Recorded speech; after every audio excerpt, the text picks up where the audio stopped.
Irmãos queridos, nós vamos abrir a palavra de Deus no Evangelho de Jesus Cristo, conforme o relato de Mateus. Mateus capítulo 19.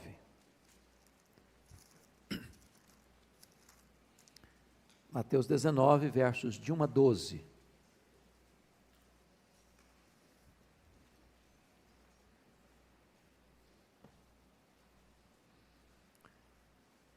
Mateus 19, de 1 a 12, diz assim: E aconteceu que, concluindo Jesus estas palavras, deixou a Galiléia e foi para o território da Judéia, além do Jordão. Seguiram-no muitas multidões e curou-as ali. Vieram a ele alguns fariseus e o experimentavam perguntando: É lícito ao marido repudiar a sua mulher por qualquer motivo? Então respondeu ele: Não tendes lido que o Criador desde o princípio os fez homem e mulher? E que disse: Por esta causa deixará o homem pai e mãe e se unirá à sua mulher, tornando-se os dois uma só carne? De modo que já não são mais dois, porém uma só carne. Portanto, o que Deus ajuntou, não o separe o homem. Replicaram-lhe: Por que mandou então Moisés dar carta de divórcio e repudiar? Respondeu-lhes Jesus: Por causa da dureza do vosso coração, é que Moisés vos permitiu repudiar vossa mulher. Entretanto, não foi assim desde o princípio. Eu, porém, vos digo: quem repudiar sua mulher, não sendo por causa de relações sexuais ilícitas, e casar com outra, comete adultério. E que casar com a repudiada comete adultério. Disseram-lhe os discípulos: Se essa é a condição do homem relativamente à sua mulher, não convém casar. Jesus, porém, lhes respondeu: Nem todos são aptos para receber este conceito, mas apenas aqueles a quem é dado. Porque eunucos de nascença, há outros a quem os homens fizeram tais, e há outros que a si mesmos se fizeram eunucos por causa do reino dos céus. Quem é apto para o admitir, admita. Eu queria conversar um pouco com vocês hoje sobre casamento e divórcio. O texto revela para nós que, tendo Jesus concluído o seu ensinamento sobre perdão, e é o que está relatado no capítulo 18, ele sai da Galiléia e vai para a Judéia, a leste do Jordão. A Bíblia diz que as multidões o seguiam e ele curou as pessoas enfermas dessas multidões. E Jesus está exatamente no território onde João Batista pregava. E exatamente onde João Batista certamente confronta o rei Herodes, pela sua relação ilícita com Herodias, o que culminou na sua prisão e na sua consequente morte, quando foi degolado por ordem de Herodes. E é nessa conjuntura e é nessa geografia que, diz o texto, vieram alguns fariseus para experimentá-lo com uma pergunta desonesta, com uma pergunta de algibeira, com uma pergunta não para terem a correta informação do correto ensinamento de Jesus sobre o tema, mas buscando nessa pergunta, que era uma espécie de laço, de armadilha contra Jesus, ouvir dele alguma palavra que viesse trazer para Jesus complicação.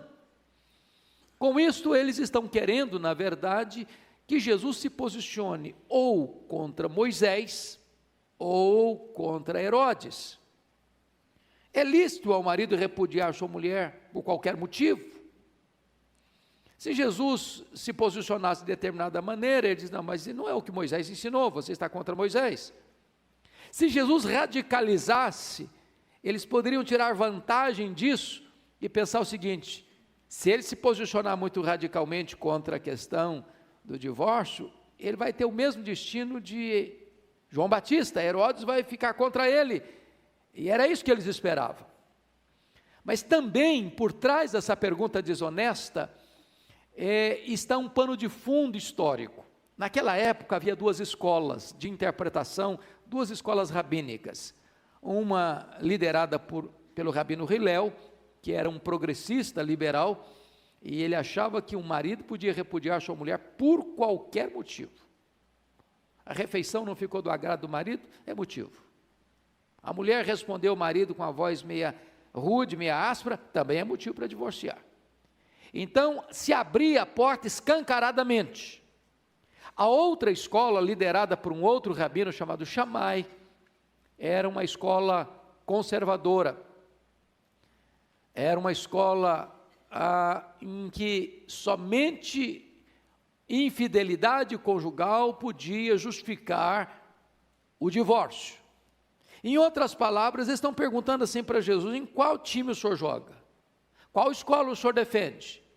O senhor é partidário de Hillel ou partidário de Shammai? Notem vocês que a pergunta é sobre divórcio. É sobre divórcio. Aqui, pegando uma carona, nós estamos percebendo que a sociedade ocidental, sobretudo, está cada dia mais abrindo as portas para facilitar o divórcio. E em virtude disso, o número de divórcios aumenta a cada ano.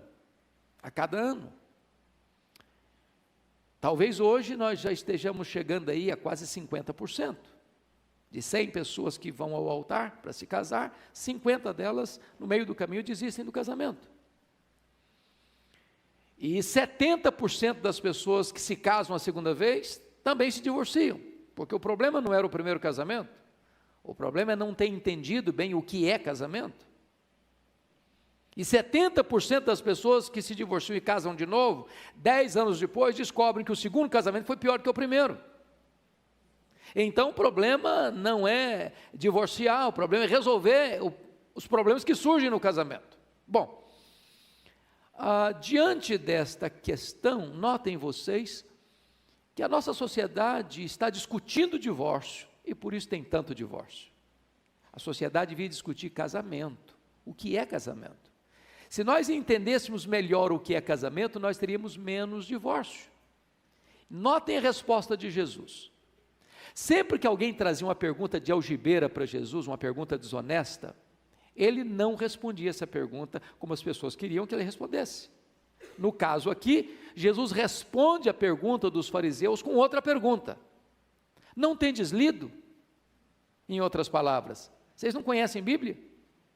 Vocês não conhecem a palavra de Deus? Vamos ver o que a palavra de Deus diz? E Jesus traz de volta esses fariseus para a Bíblia, para o princípio da criação. E notem vocês que a resposta desconcertante de Jesus mostra algumas coisas importantes. Primeiro, não tendes lido que o Criador, desde o princípio, fez homem e mulher, por isso disse ao homem: deixa o homem seu pai e sua mãe, se une a sua mulher, tornando-se os dois uma só carne, e o que Deus ajuntou não separe o homem. A primeira coisa que Jesus lembra a essas pessoas é que casamento não é uma instituição humana, casamento é uma instituição divina. No dia que a sociedade, ou no dia que a igreja perder isso de vista, que casamento não é um instituto humano, mas uma instituição divina, o casamento se fragiliza e o divórcio cresce. A segunda coisa que Jesus deixa implícita, e também diria até claro, é que o casamento é a relação humana mais profunda. Por quê? Porque o casamento é tão glorioso que justifica o desligamento ou desvínculo do homem de seu pai e mãe para se unir à sua mulher. Em outras palavras, a relação de um homem com a mulher, o casamento, é mais forte ainda do que a relação que o filho tem com pai e mãe. Por isso ele deixa pai e mãe para se unir à sua mulher, tornando-se os dois uma só carne. Mas aí Jesus, ao tratar com os fariseus numa pergunta de divórcio, ele não discute divórcio, Jesus discute casamento.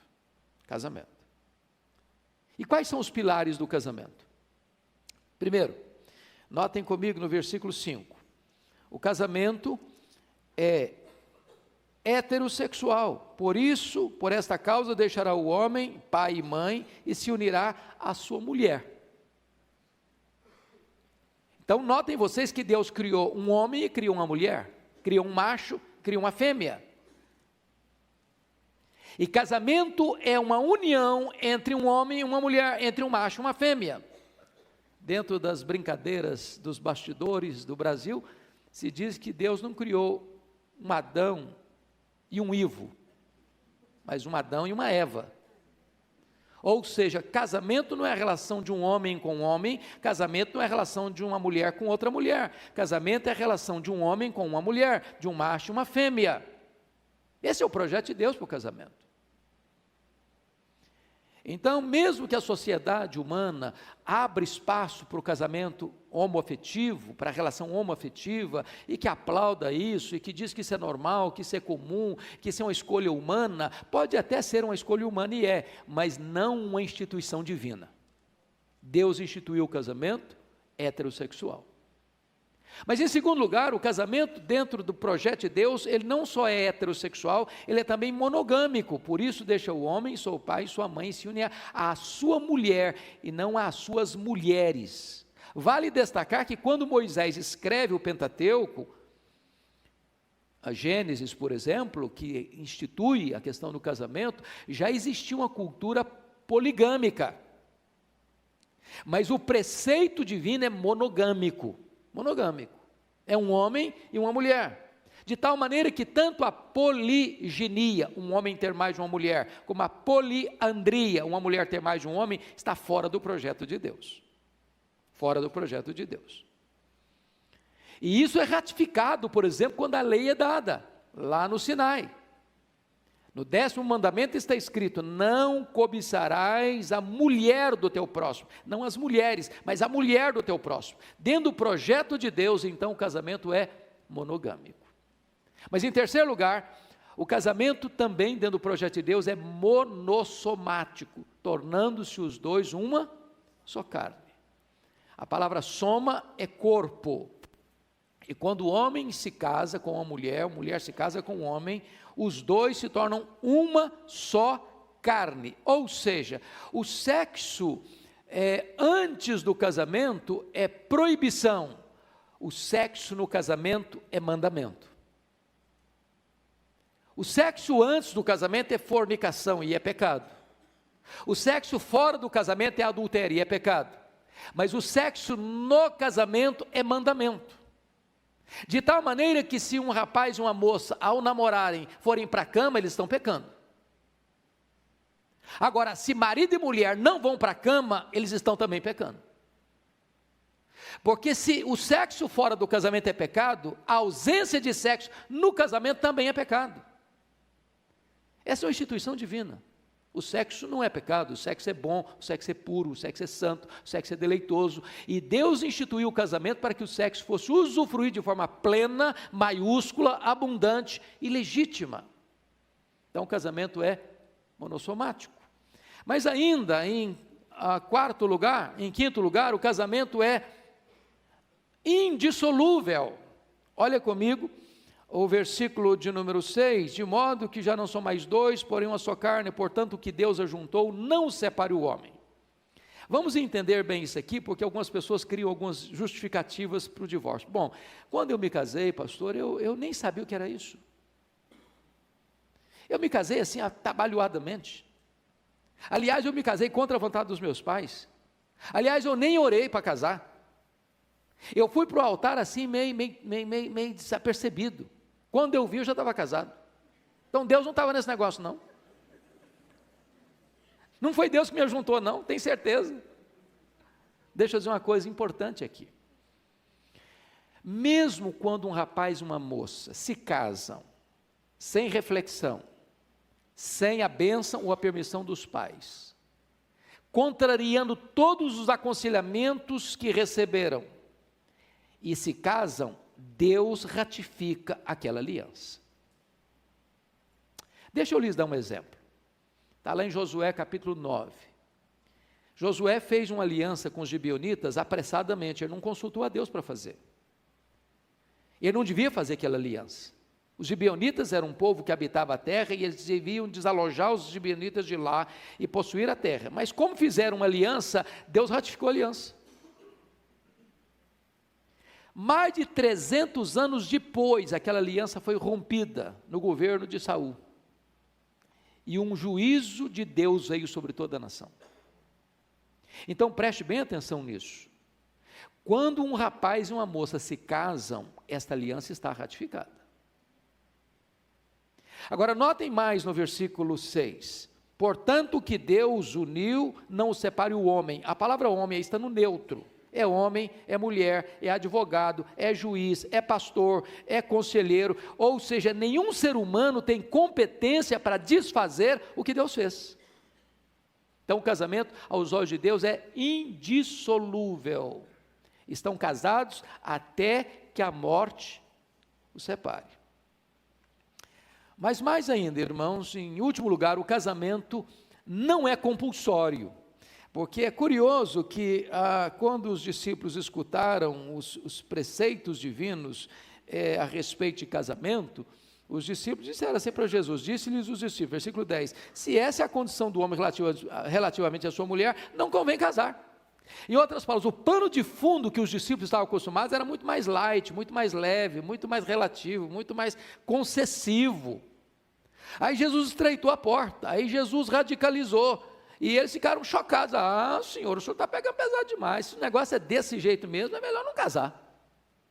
Está muito difícil, suas leis estão muito rígidas, seus preceitos são muito estreitos, desse jeito aí, é melhor não entrar no casamento. E Jesus não alivia não.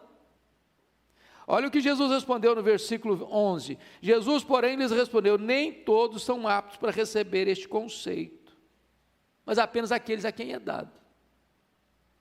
Então note vocês que nós vivemos numa sociedade, sobretudo a sociedade ocidental, extremamente concessiva, relativista, onde os preceitos de Deus são jogados por terra, e a vontade humana é que vai prevalecer. Então, está casado? Ok, teve a primeira briguinha, separa. Está tendo dificuldade aí de relacionamento? Separa. Incompatibilidade de gênio, não dá certo, separa. A pessoa já não tem mais aquela beleza, 5 estrelas da época do casamento, também separa. É muito importante que casamento não é a união de dois iguais, casamento é a união de dois diferentes. Casamento é um mistério, gente, é um mistério. Eu nem fico muito espantado quando um casamento dá errado, eu fico impressionado quando um casamento dá certo. Já dizia o sábio lá, há 3 coisas que me deixam impressionados, me encantam muito, o caminho da águia no céu, o caminho do navio no mar, e o caminho da cobra em cima da pedra, isso me deixa impressionado. Agora uma 4ª coisa eu não entendo, é o caminho de um homem com uma mulher. Casamento é uma coisa para mim misteriosa, mas é uma instituição divina. Então não fique pensando em pular fora do barco do casamento, porque houve uma discussão, porque houve um atropelozinho, porque houve uma dificuldade na relação. Não existe esse negócio de casamento perfeito. Todo casamento tem problema, é a união de 2 diferentes. Tem luta, tem discussão sim. Mas é necessário que esse casal entenda que casamento foi instituição divina, e que esse casamento não pode ser abandonado por uma crise qualquer, por uma tempestade qualquer na navegação da vida. O que o Senhor Jesus está querendo dizer agora no versículo 12 é o seguinte, porque há eunucos de nascença, a outros a quem os homens fizeram tais, e a outros a si mesmos fizeram eunucos, por causa do reino dos céus. Quem é apto para o admitir, admita. Casamento não é compulsório. Não é compulsório. Imagine que uma pessoa diz, eu quero ficar solteiro, ou solteira. Ok, você não está pecando por isso. Agora, faça-me o favor de não viver abrasado, porque é melhor casar do que viver abrasado. Mas se a pessoa administra bem isso, não há pecado nisso. Então, Jesus está dizendo o seguinte, tem eunuco, que é de nascença, a pessoa ele tem o dom do celibato, ele não tem necessidade de casamento. Tem outro que foi feito, foi castrado, aí não tem jeito mesmo, ele não queria, mas aconteceu. Nos haréns, por aí afora no mundo até hoje, não existe isso. Há outros que se fizeram eunucos por causa do reino dos céus. Talvez é o caso do apóstolo Paulo, que opta por não se casar para dedicar-se com mais atenção ao ministério, à obra de Deus, sobretudo no mundo que ele vivia de perseguições e sobretudo num ambiente onde ele tinha que se deslocar para tantos lugares do mundo. Se tivesse família constituída, talvez tivesse algumas dificuldades de fazer o trabalho que ele estava fazendo. O que Jesus então está estabelecendo é que o casamento não é compulsório. Há um ditado chinês que diz assim: abra bem os olhos antes de se casar, depois feche-os. Que tem gente que fecha os olhos antes de se casar e depois abre. Ah, mas eu não esperava que você fosse assim. Ah, mas você não era, porque não olhou direito. É para isso que tem namoro. Namoro é para saber essas coisas. Porque se o namoro é ruim, isso é um ensaio para um casamento trágico. Então abra bem os olhos agora. Depois que você entrou, aguente, fique firme. Trate desta relação para que ela seja saudável. Pois bem, aí vem a segunda pergunta dos fariseus. A primeira foi uma pergunta desonesta, a segunda foi uma pergunta de ignorância. Olha a segunda pergunta deles no versículo 7. Replicaram-lhe os fariseus: por que mandou então Moisés dar carta de divórcio e repudiar? Preste atenção no verbo mandar. Por que Moisés mandou dar carta de divórcio e repudiar? Olha a resposta de Jesus. Versículo 8. Respondeu-lhe Jesus: por causa da dureza do vosso coração é que Moisés os permitiu repudiar vossa mulher. Entretanto, não foi assim desde o princípio. Existe uma diferença enorme entre o verbo mandar e o verbo permitir, não tem? Claro que tem. O que Jesus está dizendo para esses escribas, para esses fariseus, é o seguinte: vocês não leram de certo Moisés, a hermenêutica de vocês está errada, vocês não leram Moisés direito. Moisés nunca mandou dar carta de divórcio, Moisés permitiu. Em outras palavras, o casamento é uma instituição divina, o divórcio não. O divórcio não. O divórcio é permissão divina, não mandamento divino. Está claro isso, irmãos, ou preciso botar a legenda? Agora, permissão divina em que situação? Por quê? Por causa da dureza do vosso coração. Agora, o que é dureza de coração? É só entender o que Jesus ensinou antes. No capítulo 18, dureza de coração é a incapacidade de perdoar. Por que há divórcio, irmãos, via de regra?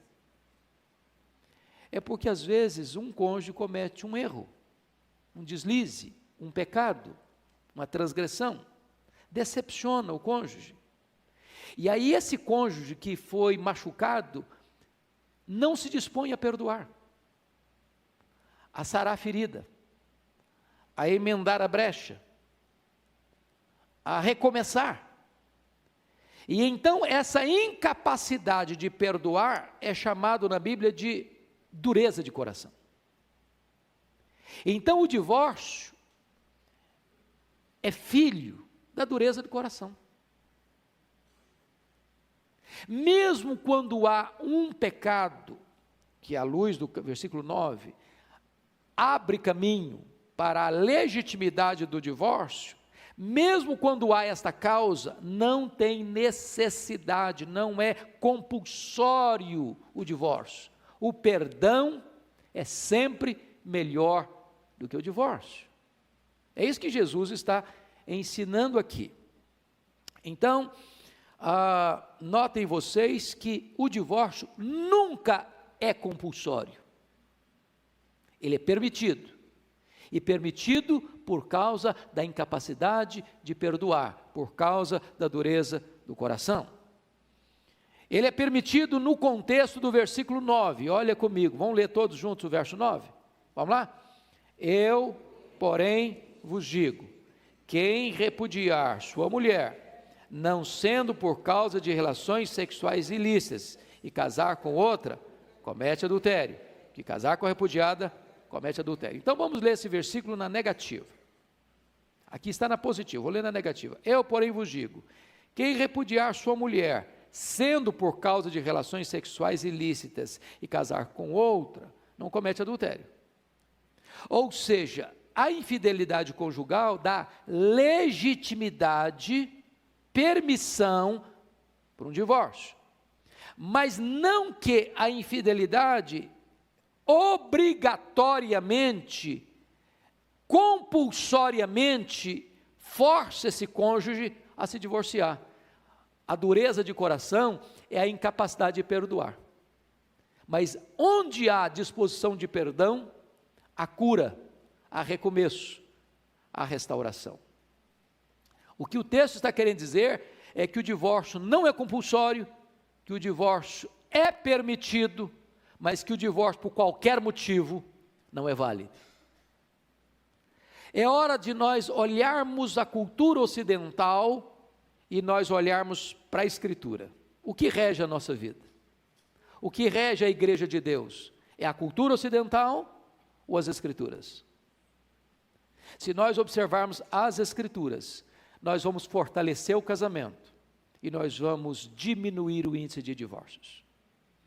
E, meus amados irmãos, Alvin Toffler chegou a dizer, foi um importante escritor falecido há pouco tempo, um dos maiores e mais eloquentes escritores do mundo, diz que o problema número 1 do mundo é o problema da família. Se nós tivermos famílias fortes, nós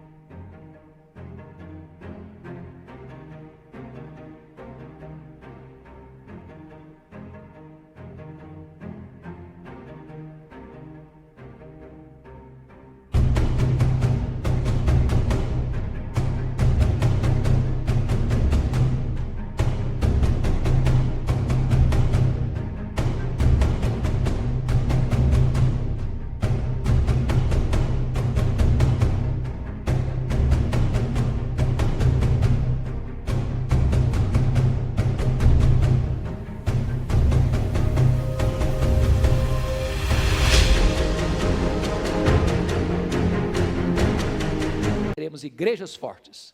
Se nós tivermos famílias fortes e igrejas fortes, nós teremos uma nação forte. E nós esperamos, amados irmãos, que esta orientação do Senhor Jesus Cristo nos ajude a termos casamentos mais saudáveis, famílias mais fortes, igrejas mais robustas, para a glória de Deus. Vamos fechar os nossos olhos e vamos orar. Rendemos-te graças, ó Deus, pela Tua palavra que nos instrui, que nos ensina, que nos exorta e que nos dá diretriz. Nós queremos orar agora pelos jovens desta igreja e de todos aqueles que estão sendo alcançados por esta voz, para que esses jovens sejam criteriosos no seu namoro, para que esses jovens possam ter balizas claras, seguras, a fim de que possam entender que o casamento precisa ser no Senhor. E permita, Deus, que os jovens da Tua igreja possam orar, e possam vigiar, e possam ter atenção redobrada, para que constituam casamentos e famílias que tragam glória para o Teu nome.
tragam edificação para a igreja, tragam felicidade para a família.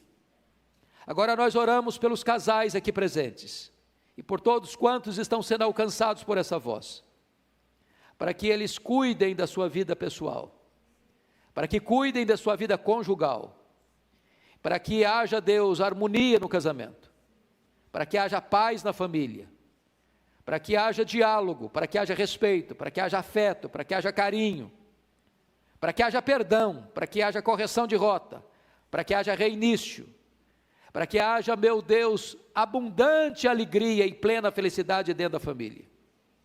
Nós sabemos que se o Senhor não edificar a casa, em vão trabalham os que edificam.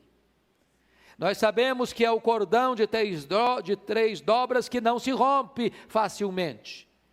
E nós pedimos, Deus, para que os casais aqui possam entender a necessidade que têm de colocarem sua vida conjugal aos pés do Senhor Jesus Cristo, para que Ele seja não só o fundamento deste casamento, mas também o elo de ligação desta relação. Que seja assim, meu Deus, para a glória do Teu nome, em nome de Jesus. Amém.